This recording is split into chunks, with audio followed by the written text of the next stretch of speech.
Hello everyone, welcome back to Unsarkari. आज environment और ecology के सेशन में हम स्टार्ट करने वाले हैं डिजास्टर मैनेजमेंट, जो कि पहले भी हमने देखा था यूएनआईएसडीआर का रोल एंड क्या क्या वो इम्प्लीमेंट करता है।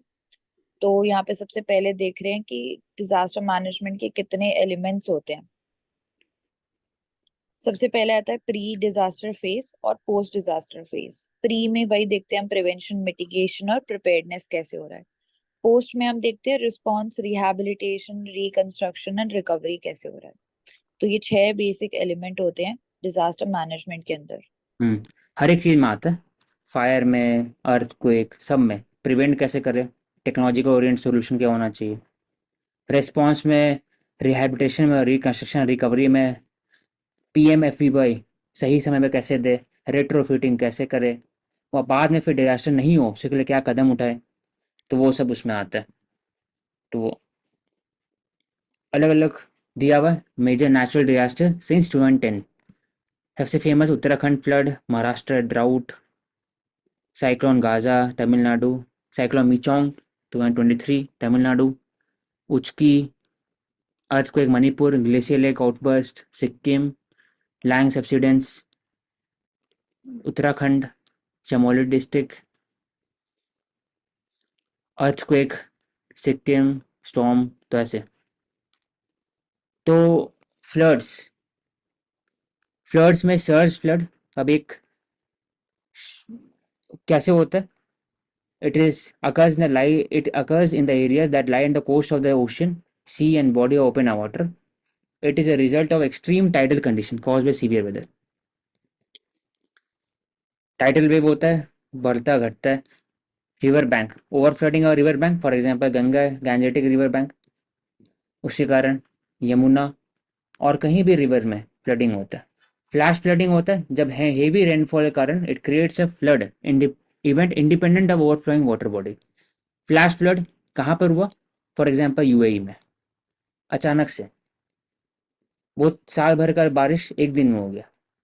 ऑब्वियस बात है कि वो क्लाउड सीडिंग के थ्रू हुआ था, लेकिन it was a independent event.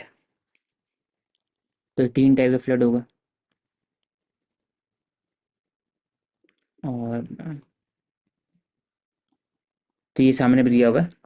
Base flood elevation normal channel, ये होता है। फ्लड वे जहाँ तक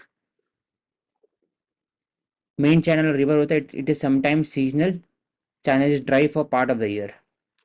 fringe, it is beyond the flood way, extend from outer bank of the floodway to bluff the lines of the river valley। इसका मतलब starting में जो रहता है वो चैनल है, नॉर्मल लेवल ऑफ वाटर। उसके बाद फिर साल भर में यहाँ तक फ्लडिंग होता है, तो इसलिए बेस फ्लड एलिवेशन दिया हुआ है। और flood fringe away from the flood way, तो ये फ्लड वे है पूरा का पूरा, यहीं पे फ्लडिंग होता है।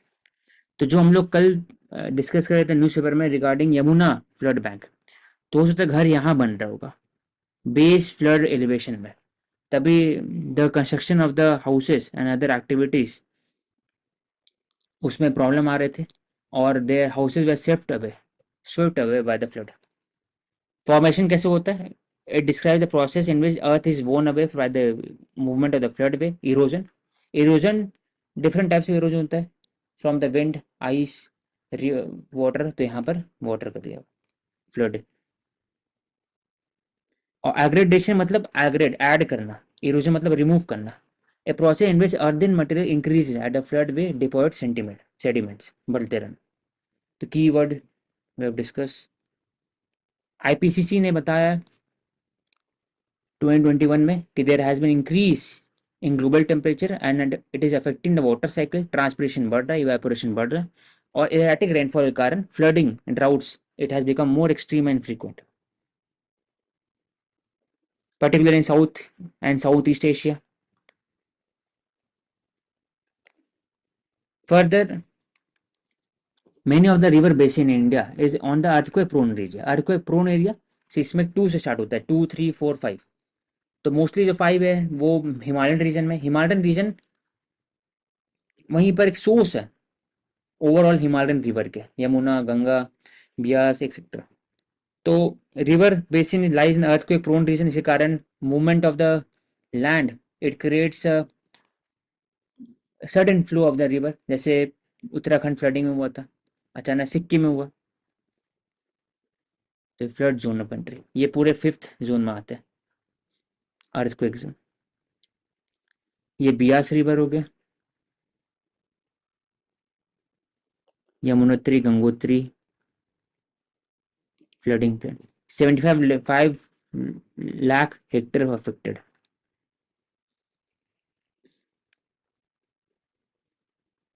यहाँ पर गोदावरी कृष्णा डेल्टा, यहाँ हो गया डेल्टा, ब्रह्मपुत्र डेल्टा, और ये पूरे पूरे एक तरह से गैंजेटी डेल्टा, सब फ्लड प्रोन एरिया।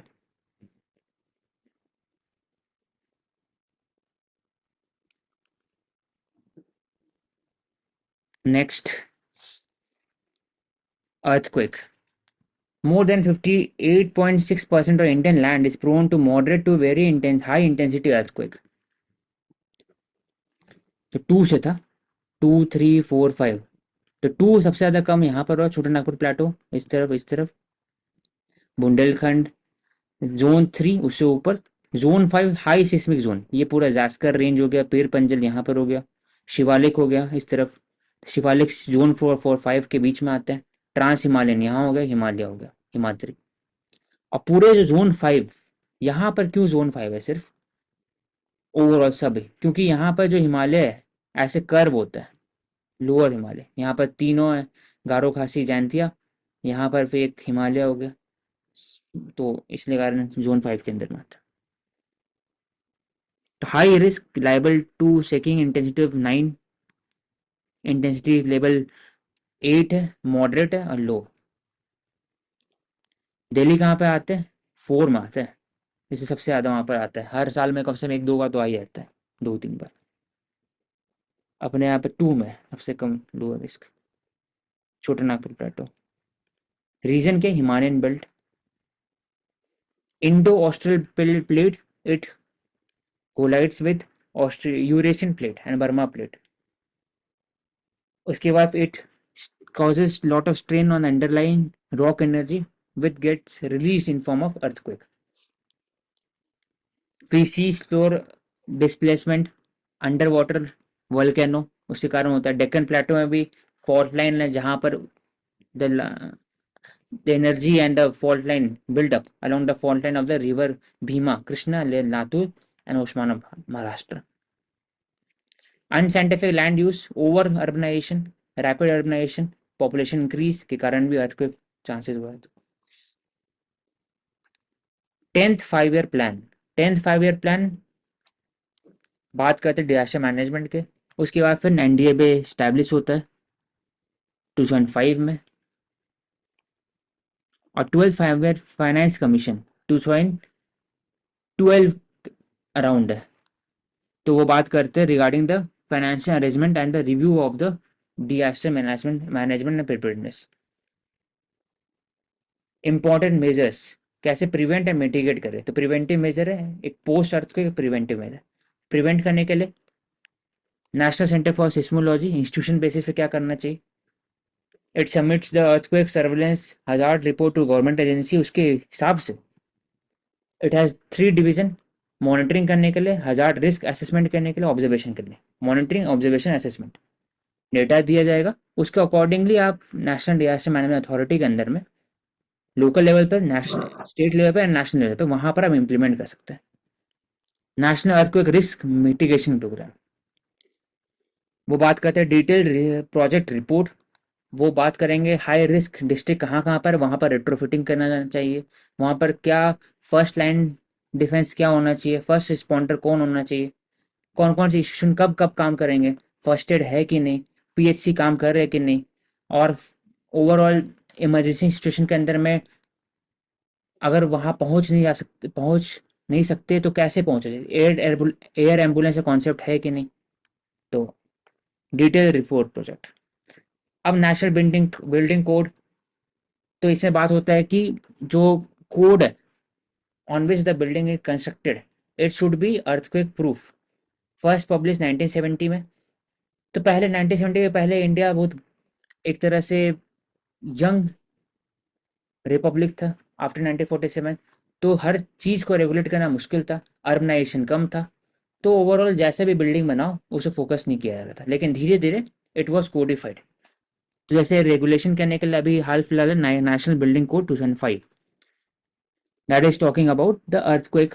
और इसमें धीरे धीरे जैसे जैसे इंडिया इंडस्ट्रियलाइज होगा, वैसे वैसे कोड, बिल्डिंग कोड के अंदर में हर एक चीज़ आएगा, right from energy efficiency, earthquake proof, fire proof, हर एक चीज़ इनकॉर्पोरेटिंग इंटरनेशनल बेस्ट प्रैक्टिसेस को भी इंक्लूड करना। अब बिल्डिंग कोड है, रेगुलेशन है, ऊपर में असेसमेंट है, डिस्ट्रिक्ट प्लानिंग करना, और एक डिटेल रिव्यू प्रोजेक्ट करना, लेकिन कंस्ट्रक्शन मटेरियल कौन सा यूज होगा इसके अंदर में, उस पर बात होता है। तो क्या वो जो कंक्रीट है, इट इज सस्टेनेबल और नॉट, क्या आप सस्टेनेबल मेजर्स और जो ग्रीन टेक्नोलॉजी यूज कर रहे हैं कि नहीं, वो बात होता है।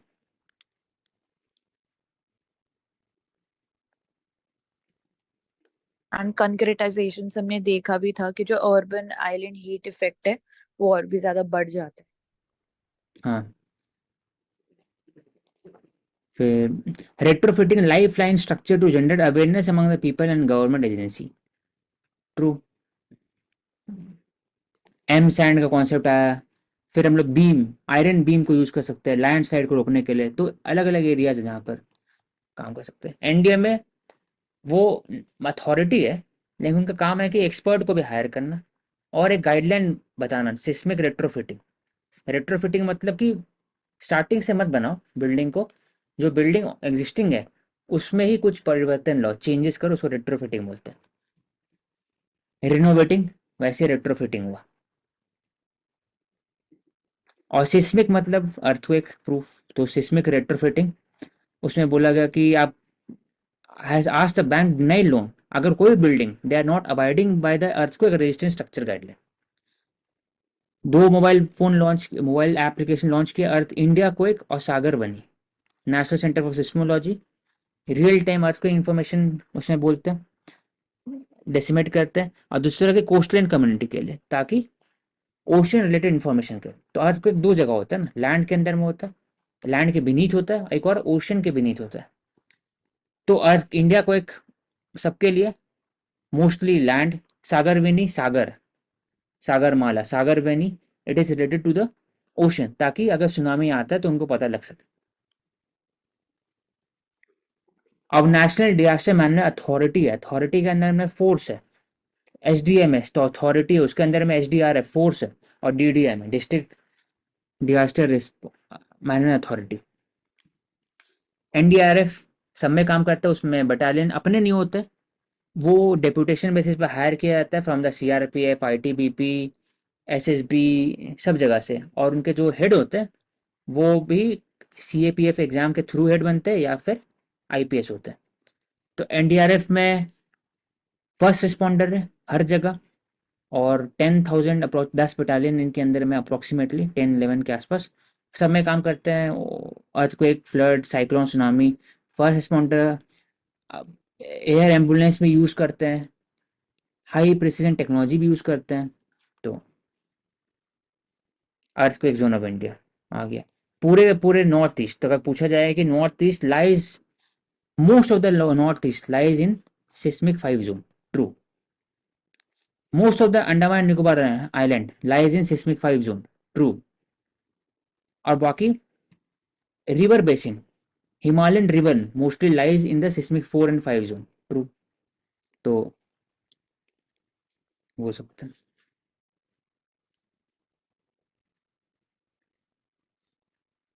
Gujarat also lies, some part of the Gujarat lies in seismic 5 zone, true. ऐसे लगे गुजरात नीचे है तो नहीं होगा, होगा वहां पर भी, इसलिए भूज आया था सबसे अभी तक 2001 में भूज अर्थक्वेक। अंडमान और नॉर्थ ईस्ट पूरे पूरे सिस्मिक 5 में क्यों है। एंड जो ग्रेटर हिमालयस वाला रीजन है वहां पे इतना नहीं है ना, वेरी हाई रिस्क जोन। जो भी डेल्टा है यहाँ पर, तो 3 तक मैक्सिमम हम्म। जाएंगे, और क्या 4 नहीं होने वाले, 4 और 5 नहीं होने वाले, 4 भी ऊपर ही है, 5 भी ऊपर ही है, ये बस याद।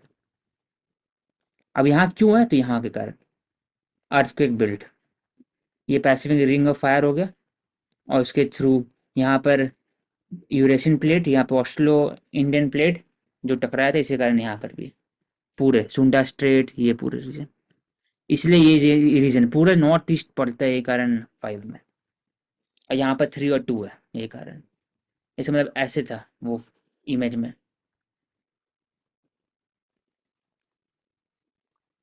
अब यहाँ पर रिफ्ट वैली है, इसी कारण यहाँ पर भी है। यहाँ पर एनाटोलियन प्लेट, यहाँ पर भी हुआ था अर्थक्वेक अभी हाल फिलहाल में, पूरे मेडिटेरियन सी भी इसमें आता है। ये पैसिफिक रिंग ऑफ फायर, यहाँ पर रॉकी माउंटेन, एंडेज माउंटेन पूरे। अब 2 स्केल होते हैं, एक मर्कली स्केल, एक और रिचर स्केल। इंटेंसिटी, इंटेंसिटी मतलब जो लोगों को फील होगा, कितने ज़्यादा इफेक्ट है, डैमेज कितना हो रहा है, तो उस पर इंटेंसिटी। मैग्नीट्यूड, तो मैग्नीट्यूड हमेशा 1 to 10 के बीच में होगा, एब्सोल्यूट नंबर में होगा। इंटेंसिटी फील के हिसाब से, तो 1 to 12।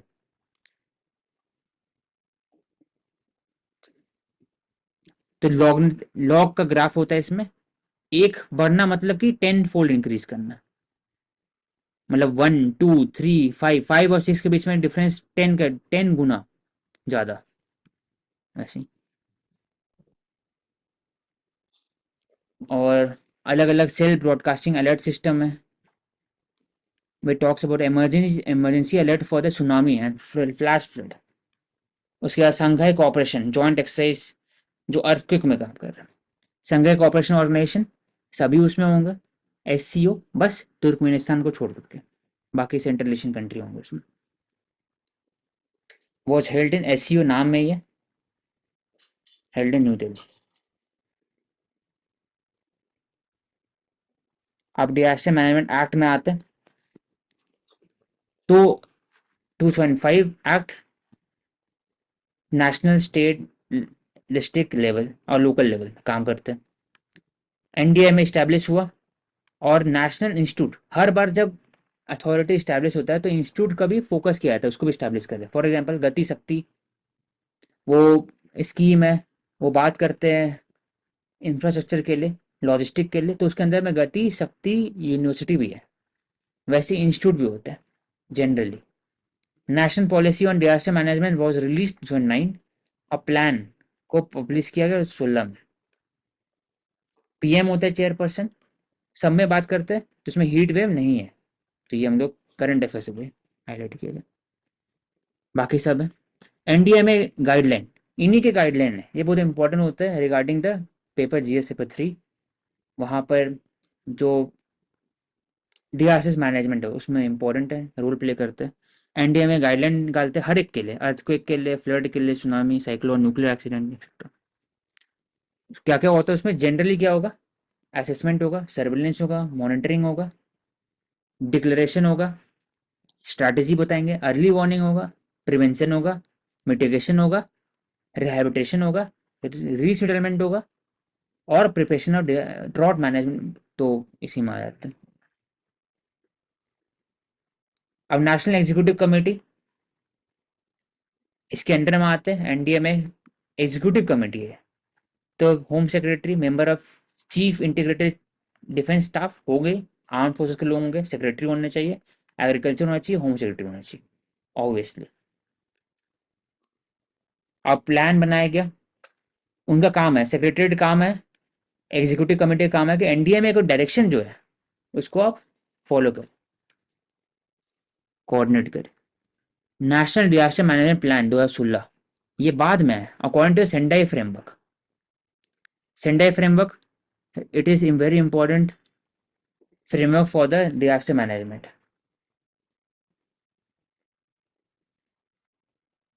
और 2015 से 2030 के बीच में it was signed, 15 years adopted by United Nation to reduce prevent disaster risk, एक फ्रेमवर्क है। 4 प्रायोरिटी एरिया, तो इसमें बात होता है strengthening risk governance, disaster risk governance, resilience बढ़ाना है, प्रिपेयरनेस बढ़ाना है, और रिकवरी, रिहैबिलिटेशन, रिकंस्ट्रक्शन में फोकस करना। 7 टारगेट हो गया। लोकल डिजास्टर, तो अगर 4 पिलर बात की है सेंडाई फ्रेमवर्क का, तो प्रिवेंशन, मिटिगेशन, प्रिपेयर्डनेस, रिस्पॉन्स और रिहैबिलिटेशन रिकवरी, ये हो गया सेंडाई फ्रेमवर्क।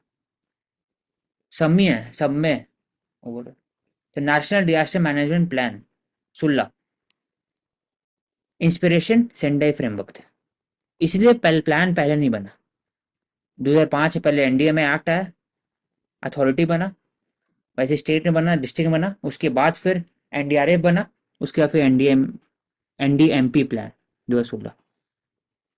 ये गोल्स अलाइन करते हैं सेंडाई फ्रेमवर्क, और अलग अलग बात करते हैं। एनडीए में NDMP talks about several disaster hazard, both human induce and natural. Human induce example कैसे होगा, तो डैम कंस्ट्रक्शन का बात हो रहा है जो टूट गया डैम, या फिर nuclear disaster, biological disaster. Response होता है नेशनल लेवल पर, नोडल एजेंसी एनडीए में हो गया, coordinating with the relevant nodal agency और स्टेट गवर्नमेंट और लोकल गवर्नमेंट।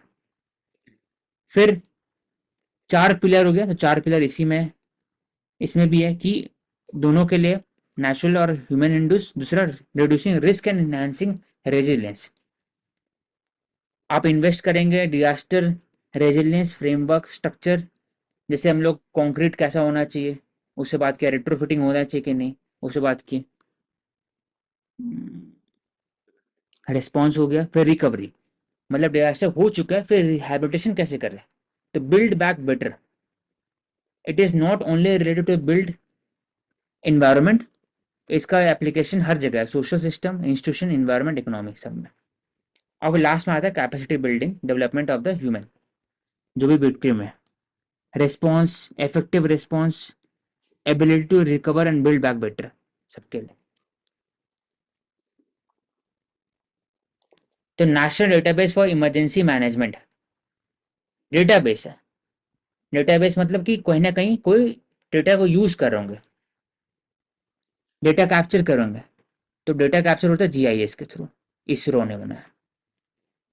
अब अक्रॉस स्कीम है, मिनिस्ट्री ऑफ अर्थ साइंस, इसका नाम में atmosphere and climate research, modelling, observation and service, नाम से वेगन डिराइव, ऑब्जर्वेशन के लिए होगा, मॉडलिंग पर बात हो रहा होगा।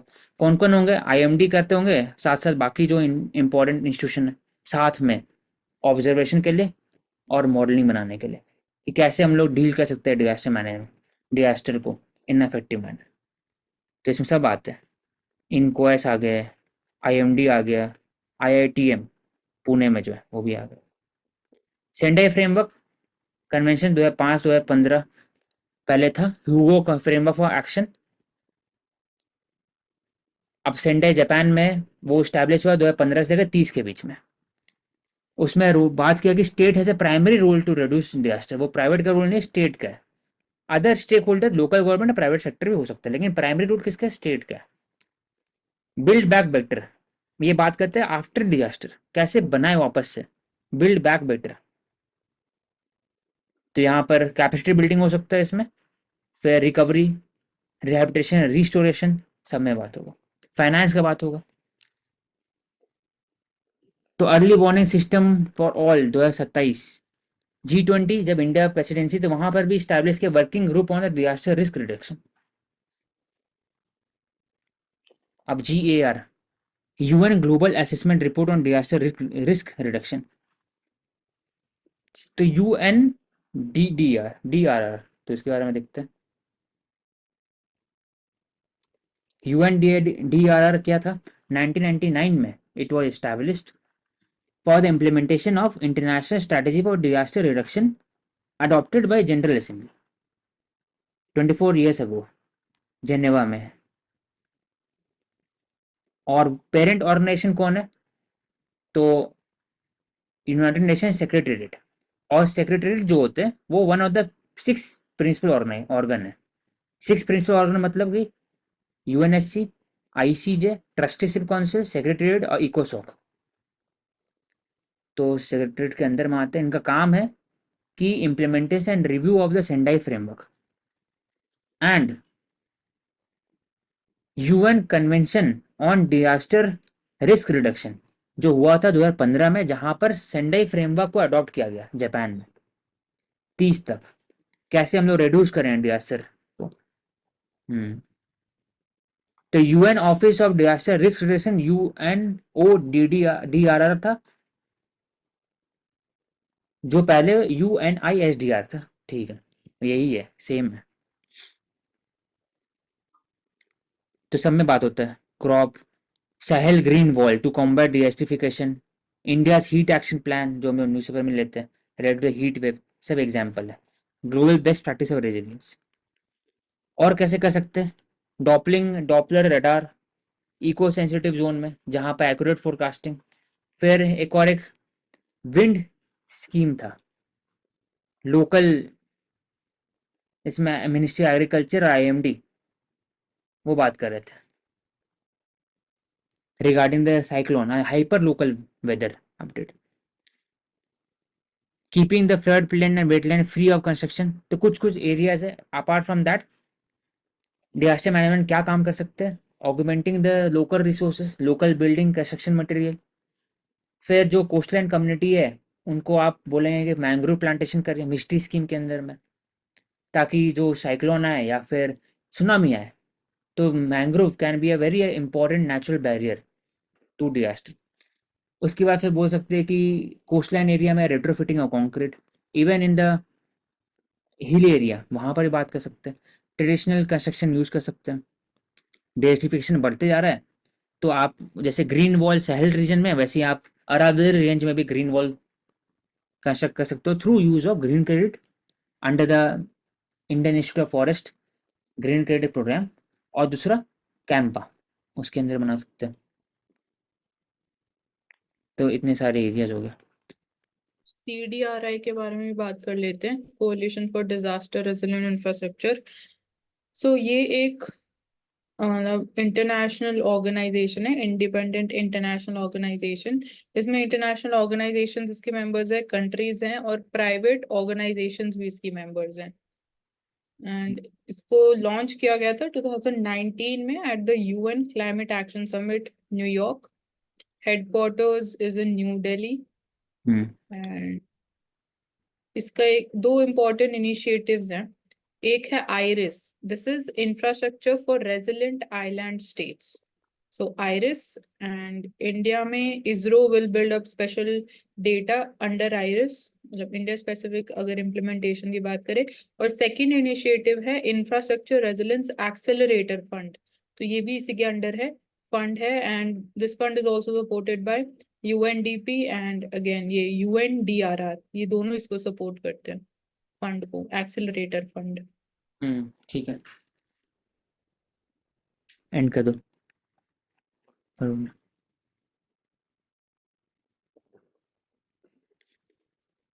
Okay, thank you everyone. We will take up next set of important topics in the environment due to the answer.